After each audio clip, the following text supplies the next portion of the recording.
¿Qué tal, hermanos? Les hablo desde el barrio de Ancagua. Este es el barrio cristiano, es un lugar bastante seguro que forma parte de la ciudad de Erbil, donde se va a celebrar la misa del Papa Francisco el domingo que viene. Y esta es una ocasión para explicar un poco la situación de los cristianos acá y cuál es la importancia en general del viaje del Papa Francisco aquí a Irak. La mayoría de ustedes saben que aquí en Irak confluyen los ríos Éufrates y Tigris, y al sur del país se encuentra esa región que conocemos desde el Antiguo Testamento, que es el lugar de donde partió Abraham, Ur de los Caldeos. Y el Papa en esta región de Ur, que es el punto de encuentro de las tres grandes religiones monoteístas, porque recuerden ustedes que Abraham es padre del pueblo de Israel. Abraham es también padre de Ismael, de los ismaelitas, de donde los musulmanes dicen provenir. Y nosotros los católicos lo reconocemos tal como Jesús lo dijo y está en el Nuevo Testamento, que es el padre de la fe, ¿no? Porque creyó, como dice San Pablo. Entonces es el punto de encuentro de las tres religiones monoteístas que a lo largo de la historia no siempre se han llevado de acuerdo a sus propios principios religiosos. Después de la visita del Papa aquí, a Erbil, donde los cristianos han encontrado un lugar protegido, ¿no? Esta región se encuentra al norte de Irak y está bajo la región de lo que se conoce como el Kurdistán. Es una región que comparte, el Kurdistán, comparten Irak, Irán y Turquía. Y los kurdos tienen su propio lenguaje, tienen su propia versión del Islam, en general el Islam sunita, ¿no? Una de las dos grandes corrientes, pero no quiero confundirlos acá. Y básicamente aspiran a ser un estado independiente. Entonces allí donde han podido, y aquí en Irak han sido muy exitosos en ello, han creado una región bastante autónoma, con su propio ejército, con soldados muy bien armados y muy bien entrenados, que se les conoce con el nombre de Peshmerga, que significa el que enfrenta a la muerte, y que han protegido a la población cristiana que se desplazó de las llanuras del Nínive, del centro y norte de Irak. Mosul, Karakosh, todos estos nombres les deben resultar conocidos si han seguido las noticias, porque ahí es donde el Estado Islámico realizó esta gran masacre de cristianos y donde el Papa va a estar brevemente, ¿no? Porque no hay mucho que ver, básicamente todo está destruido. Pero después del encuentro que va a haber acá en Erbil, donde estoy y de donde voy a estar reportando, el Papa ha querido tener el encuentro con una importantísima autoridad, Ali al-Sistani. Ali al-Sistani es un líder chiita, ¿no? Es decir, de una de las dos grandes ramas islámicas, sunitas, chiitas, y los chiitas son una minoría en el mundo, pero son una mayoría acá en Irak y por supuesto en Irán. Y a diferencia de los ayatolas, o es el nombre que reciben los líderes chiitas, ¿no? Un poco decir como el papa o el patriarca, ¿no? A diferencia de los ayatolas de Irán, el ayatola Ali al-Sistani, que ya tiene 90 años, aquí la máxima autoridad chiita en Irak, es un hombre que cree en la paz y en la convivencia. Es musulmán y en consecuencia cree en la primacía del Islam sobre cualquier otra religión, pero no cree que esa primacía debe ser impuesta de manera violenta. Entonces, el encuentro del Papa con al-Sistani ha sido muy importante y parte de la prisa, si ustedes quieren, ¿no? Que, como saben, ha sido criticada por quienes dicen es un mal momento por el COVID, es un mal momento porque la violencia todavía existe en Irak. Bueno, si el Papa esperaba a que las situaciones fueran ideales, nunca jamás viajaría a este país, ¿no? Y, peor todavía, perdería la oportunidad de encontrarse con Al-Sistani, que tiene 90 años y que, en consecuencia, a pesar que está completamente lúcido, es obvio que nadie que tiene 90 años tiene mucho tiempo adicional de vida. Entonces el encuentro con Al-Sistani era muy importante y ha sido muy importante. Esto es algo fundamental.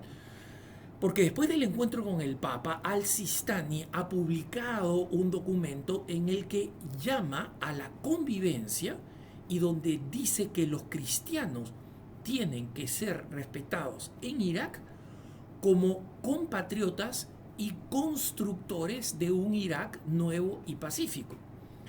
Por supuesto que el mensaje de Al-Sistani pasa por la lista de los grandes temas que son motivo de injuria o preocupación, si quieren, para los musulmanes, como por ejemplo la situación de los palestinos en Tierra Santa, el papel que tiene Israel, el papel de las grandes potencias, especialmente Estados Unidos, en la región.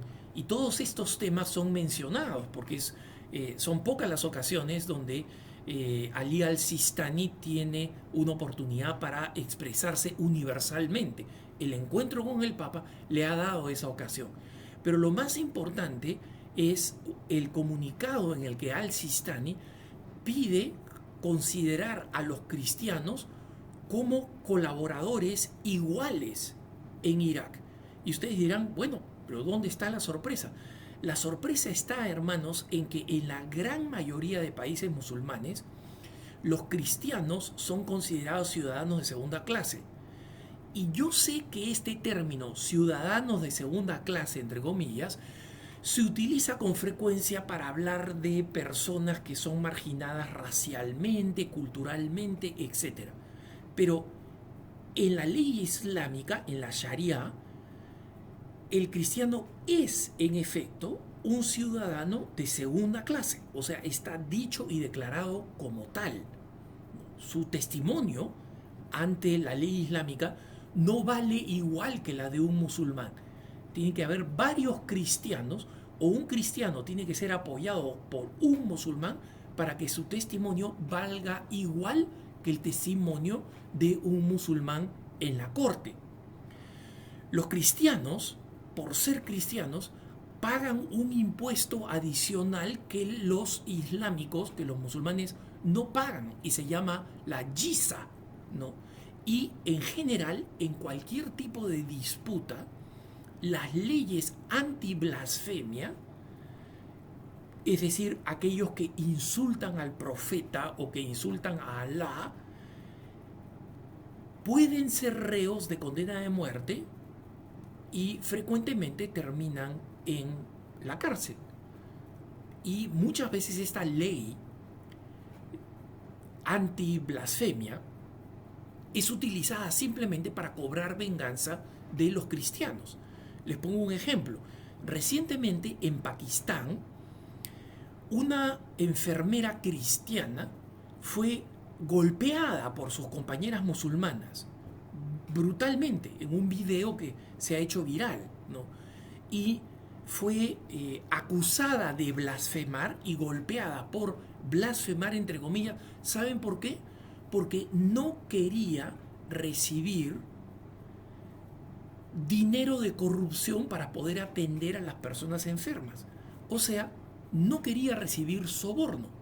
Y la práctica de estas enfermeras era recibir sobornos, todas ellas, y al final del día partirse lo que ha entrado como si fuera, digamos, la propina de unos mozos, ¿no? Y así incrementar sus ingresos. Esta enfermera, como era cristiana, estaba convencida de que hacerle eso a personas enfermas o a familiares de personas enfermas, especialmente en medio de la crisis del COVID, era absolutamente inaceptable para su fe. y simplemente por estar opuesta a la corrupción fue acusada de blasfemia. Entonces, los cristianos sí son ciudadanos de segunda clase literalmente. No porque son culturalmente simplemente despreciados, etc. No, no. La ley los marca como ciudadanos de segunda clase. Eso no sucede aquí donde yo me encuentro, en la parte del Kurdistán, en Erbil. Y aquí vamos a tener una misa espectacular que está siendo preparada por jóvenes cristianos, 250 voluntarios, por la Universidad Católica de Erbil, que es un verdadero milagro, una universidad que no debería existir, pero que fue construida fundamentalmente por el arzobispo Bashar Warda, el arzobispo de acá de Erbil, porque quiso que los jóvenes no se tuvieran que ir de acá y en consecuencia dejando esta región carente de cristianos. Y eso ya ha pasado en varias ciudades donde existía una importante minoría o una mayoría cristiana. Y el arzobispo Bashar Warda no quiere que eso suceda. Entonces, con la combinación de iniciativas como la del arzobispo Warda, que ha recibido una ayuda especial de ayuda a la iglesia que sufre, que merece realmente un enorme elogio en todo este proceso. Gracias a la ayuda de los caballeros de Colón en los Estados Unidos, ha podido existir el soporte económico para que grandes iniciativas como el arzobispo Bashar Warda, que personalmente un día espero verlo con el birrete rojo de cardenal, porque realmente si alguien se lo merece es él. Y básicamente iniciativas como la del Papa de venir a dialogar con el Ayatollah al-Sistani para que los musulmanes chiitas reciban este mensaje de su máximo líder: convivamos con los cristianos, no los tratemos como ciudadanos de segunda clase. Existe esperanza para el cristianismo en la región. Este es mi comentario para YouTube. Muchas gracias y estaremos hablando dentro de poco. Recen por favor por estos cristianos heroicos caldeos aquí en Irak.